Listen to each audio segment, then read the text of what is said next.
Preparing for an emergency is especially important for people who have a disability. There are special considerations to think of. Here with me today is David Gervino with the DuPage County Office of Emergency Management and Homeland Security. Thank you for being here. Thanks for having me. Now, is there anything that people with disabilities can do beforehand to alert authorities that they do have some sort of disability that they might need extra help?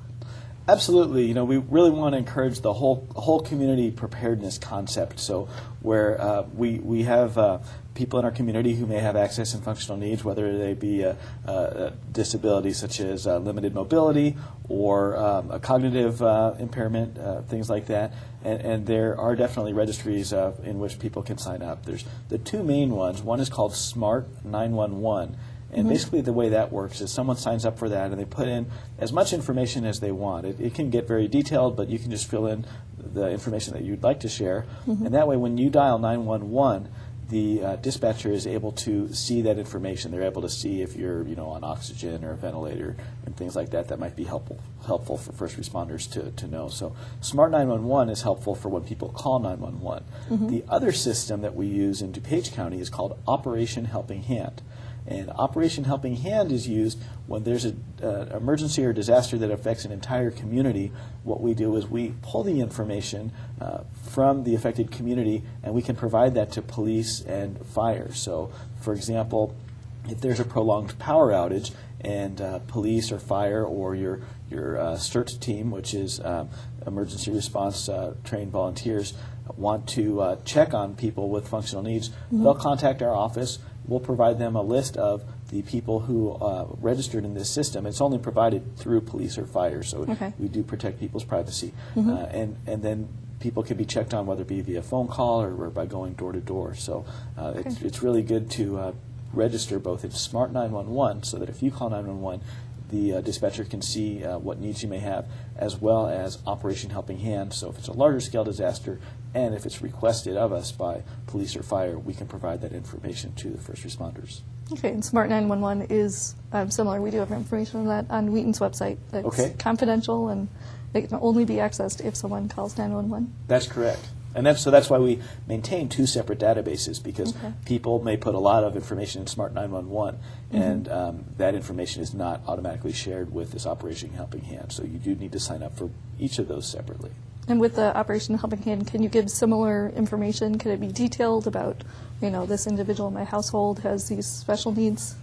It's not quite as robust where you can upload, pictures and documents and that type of thing, but you can list the person's name and the different medical equipment, as well as other pertinent information, which is the main information that we need to know in an emergency. Okay, great. What type of special preparations do you think people with some sort of disability should make for a disaster or an emergency? Is it similar to what you suggest everyone do? Absolutely. I think that they should take the basic steps to emergency preparedness, but then modify them a little bit. So, we talk about the basic steps being to get a kit, make a plan, and be informed. Well, someone with an access or functional need, when they're putting together their kit, they're going to want to include additional items such as maybe batteries for a hearing aid if they use a hearing aid, or extra medical supplies, whether it be catheters or syringes or whatever they may need. Also, phone numbers of the medical professionals with whom they deal, but both their doctor, caregivers, caregiver agencies, that type of thing. They're also going to want to make sure that they have any doctor's orders or prescriptions, a detailed list of medications and dosages, so that if they do have to leave their home and they're able to bring their kit with them, they can work with the Red Cross to attempt to get that medication replaced. And would contact information also be part of that kit? Who to contact in case of an emergency? Absolutely, yeah, that would be important too, and particularly also if those folks who are putting together the kit have a cell phone, they in case of emergency field, they could have that filled in, and that's one thing I do want to mention too is. A lot of people, with access and functional needs may either not have the technology like a cell phone or computer, or maybe they have it and they're not able to use it without assistance. I mean, there's a wide range of access and functional needs. So some people who would be considered to have access and functional needs do use this every day and on their own. But speaking specifically now about those who do not regularly use cell phones or computers, it's important that they at least be aware of the technology, so that they know that during a big disaster, if cell phones are overloaded and calls won't go through, text messages may. So even if someone's not physically capable of sending a text message, if they can tell someone else, hey, can you send a text message to my son or to my caregiver and let them know that I'm okay, things like that. Even if someone's not capable of putting information, important documents on a flash drive, maybe having a trusted friend or relative do that for them, and then having that flash drive in their kit so they have all of their documents that they could give to someone in an emergency. Okay. What are some other items for that kit that anyone should have?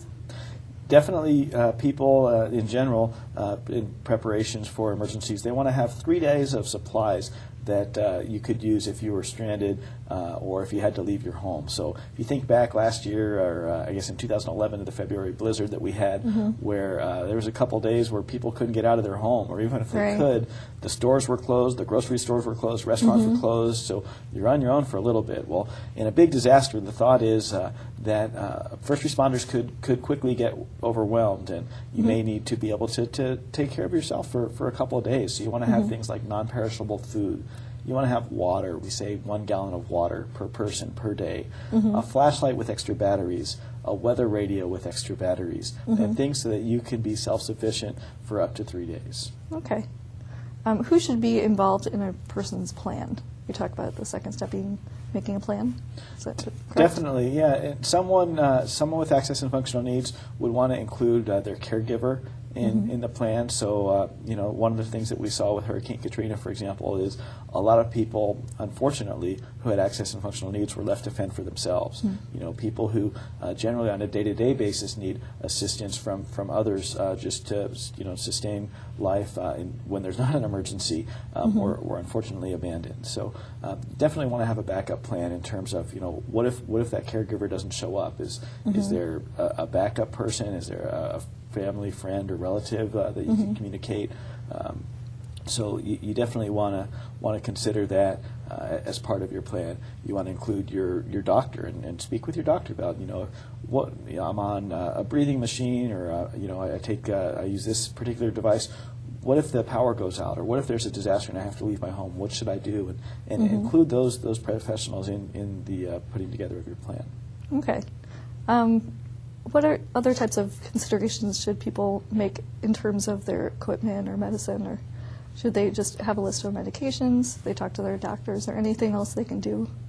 In addition to a list of medications listing the specific name of the medication, as well as the dosage and the doctor's information, you also want to have a list of what medical equipment you have, the name of the equipment, how it's calibrated. I think I've mentioned in previous talks we've had in previous months how I used to work for the American Red Cross, and I was an emergency medical technician, and I'd go out on disasters with their health services team. And one thing I'd see is someone would come up to me and they say, well, I lost my breathing machine. Well, I could get that replaced for them, but if I didn't know to what level it should be calibrated, I wouldn't know. I wouldn't be able to order that for them. So make sure you know, just like with medications, you need to know the name and the dosage. Same thing with medical equipment. If it's something that needs to be calibrated, like a CPAP machine, for example, to a certain level, we need to know what that level is. So have that written down. Okay. Are there any other programs that people could participate? I know there's something about a yellow dot program.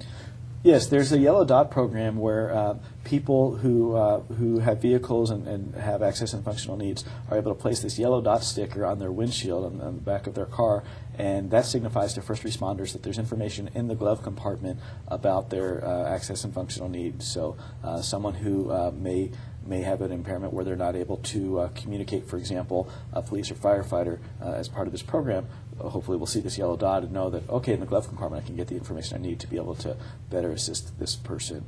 And I think the stigma is gone of medical alert bracelets. It used to be that I know I have family members with diabetes, for example, who used to be apprehensive about wearing medical alert bracelets because they didn't want to be, classified as someone with, an access and functional need, or what then was called a special need. But I think that's gone now, and you see a lot of medical alert bracelets, for example, that are nicer. That they're not just the standard. They look a little bit nicer, a little more fashionable. So I really encourage people to wear a medical alert bracelet or have a card in their wallet if they do have some type of access and functional need, so that if something were to happen and they're not able to communicate, the first responder would see that and know to take appropriate action to best assist them. Okay, and all of these things that you're talking about could be applied for weather emergencies and other types of emergencies. This is kind of universal.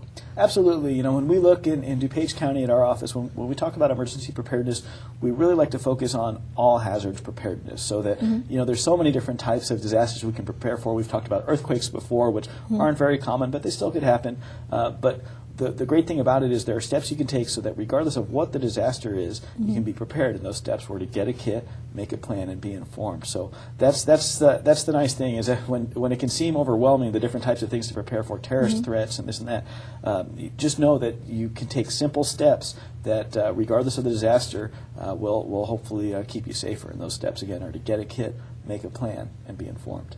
Okay, and how is the county working with Wheaton specifically in terms of helping out if there were people with disabilities? Do you pass along the information from the database you talked about before? Is there anything else you're doing? We absolutely do. We work very closely with your police and fire department to share information, and also we have drills and exercises that we conduct with specifically with Wheaton, where we'll discuss, what would we do if this long-term care facility lost power? How would people be evacuated? Where would they go? And that type of thing. So we have a great relationship with the city of Wheaton, and we're very appreciative of all the work that Wheaton is doing to be prepared for emergencies and for addressing access and functional needs of their residents. Great. That's great to know.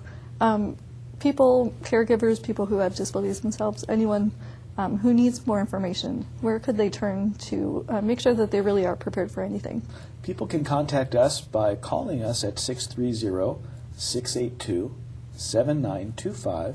That's 630-682-7925. Or they can go on our website, or have someone go on our website to get additional information about access and functional needs preparedness. And that website address is protectdupage.org.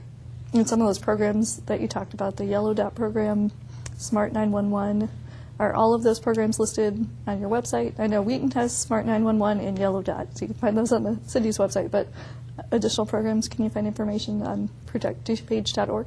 Yes, you can find additional programs as well as all sorts of resources as well. Great. Well, I really appreciate you being here. Is there anything else, any other considerations that you can think of that people with any sort of access or functional need may not have thought about? Preparing, if you have service animals, that's definitely important. So making sure that in your emergency kit you have food and water for service animal, for example. And we really embrace the philosophy of allowing people to self-determine what they need during an emergency. So at one of our shelters, for example, if there's a county-wide shelter open, you may have two people show up with the same impairment, but maybe one functions day-to-day more independently than the other. So we're going to speak with them, and we're going to let them determine, what are their needs? Are they able to stay in the shelter? Do we need to find some type of other arrangement? But it's a partnership. It's not just the government saying, here's what we're going to do, or here's how we're going to address this. We work in partnership with people who have access and functional needs, with organizations that work closely with them as well, to make sure that we're including them as part of the planning process, rather than us making a plan and then putting it for other people to comply with, who were never consulted to begin with. Right, because everyone's needs are different. That's right. Sounds like the county is working with a whole lot of organizations, Red Cross and CERT teams and municipalities, so it really seems like you've got a plan in place.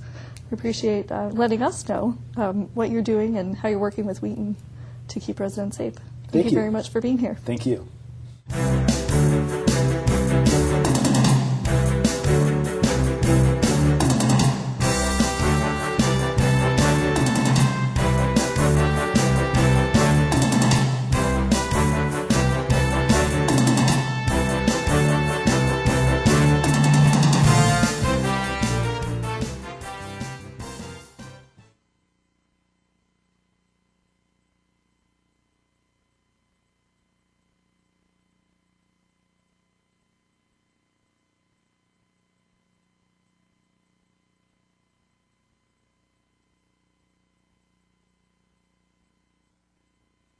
Hi, I'm David Gervino with the DuPage County Office of Homeland Security and Emergency Management, encouraging people with access and functional needs to take steps to be prepared for emergencies.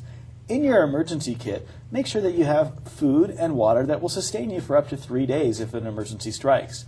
Make sure you also take special considerations to include names and dosages of medications you may take, the contact information for caregivers, physicians, and other healthcare providers, and information as to emergency contact that first responders can call to get additional information and to assist you as best as possible during an emergency. For this and other preparedness tips and more information, please visit us at protectdupage.org.